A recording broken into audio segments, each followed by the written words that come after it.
All right, today we're going to dive into what might be one of the most ambitious works of literary criticism ever written, not just in ancient China, but anywhere.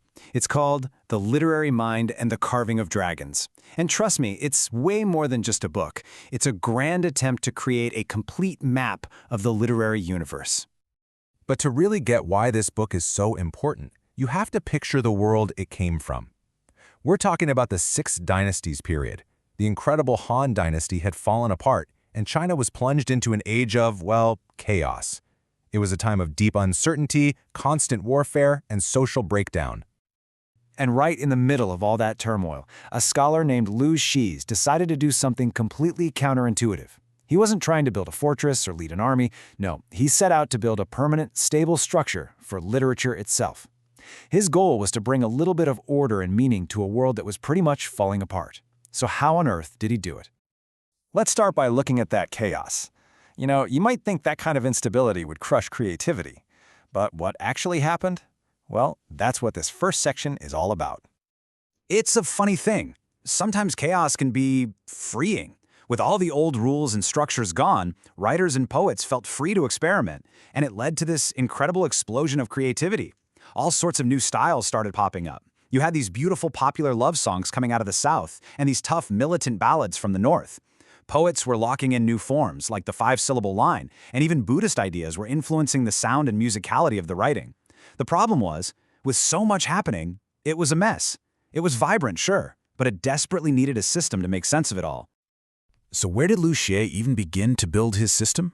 Well, he didn't start small, with things like grammar or rhyme schemes. No, he started with the biggest picture possible, the entire universe. This is where we get to the philosophical heart of his whole project.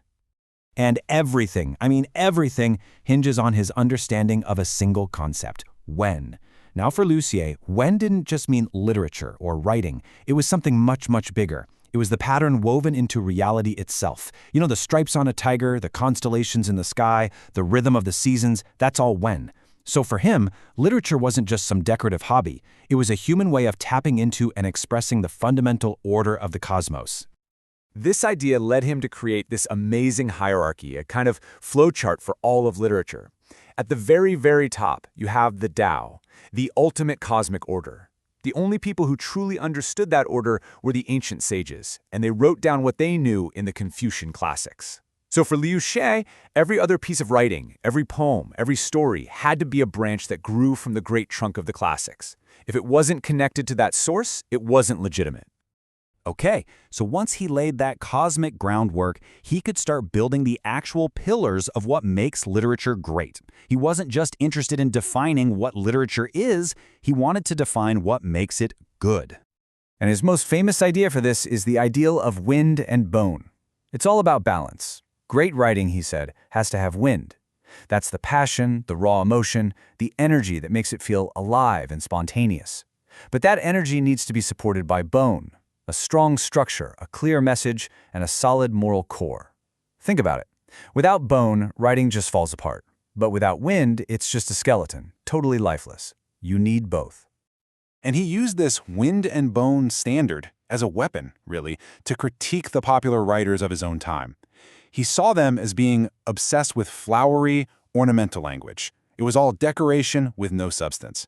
He argued they were creating something that looked pretty on the surface, but was actually weak and flimsy underneath. What he wanted was a return to a style that was strong, simple, and genuine. So that brings up a question. Where does that creative wind come from? Liu Xie had an answer for that, too. He called it spiritual thought. He saw it as this incredible, almost magical power of the writer's mind. It's the ability to just transcend the here and now. Your mind can travel through space and time, connect with history, and pull inspiration from the deepest patterns of the world. By giving a name to imagination and linking it to the cosmos, he basically legitimized the whole creative process. Now, beyond all these big philosophical ideas, what makes this book truly revolutionary is its systematic approach. Liu Xie didn't just talk about literature in general, he created a detailed blueprint for pretty much every type of writing you could imagine. And I mean every type. He identified and analyzed 34 different genres. And we're not just talking about poetry and philosophy here. He covered everything: historical writing, government documents, memorials for the court, even things like personal letters. The sheer scope of this project was just mind-boggling for its time. Nobody had ever tried to organize the literary world on this scale before. And he had a clear, consistent method for every single one. He didn't just give his opinions. For each genre, he'd follow the same 4 steps. First, he'd trace its history back to its origins. Second, he'd define what that genre was supposed to do. Third, he'd pick out the best examples and analyze why they worked. And finally, he'd lay out the principles for its specific artistic style. It was a rigorous, repeatable system for criticism, which was a huge deal. Because of that systematic brilliance, the influence of this work was huge. It wasn't just some book that was read and then forgotten. Its legacy has lasted for over 1,000 years and has spread far beyond China. I mean, just look at this timeline. A few centuries after it was written, its ideas about authentic, strong writing directly inspired a major literary movement in the Tang Dynasty that wanted to get rid of that exact ornamental style Liu Xie hated. The book also made its way to Japan, where it became a core text for scholars. And then, amazingly, in the 20th century, you have modernist poets who found something resonant in its ideas. It's just incredible. Really, in the entire history of global literary criticism, there's only one other work that stands on the same level: Aristotle's Poetics.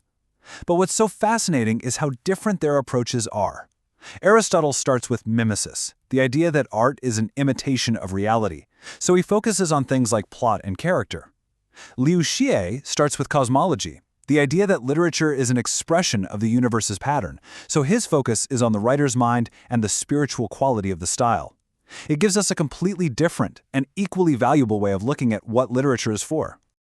So in the end, the literary mind and the carving of dragons did exactly what Liu Xie wanted. In a broken, chaotic world, he built a system of perfect order. He connected literature to the cosmos itself, he defined its highest ideals, and he gave us a powerful method for understanding it. It truly is the definitive mirror of the Chinese literary mind, a timeless guide to how we can map the patterns of the universe using nothing but the art of words.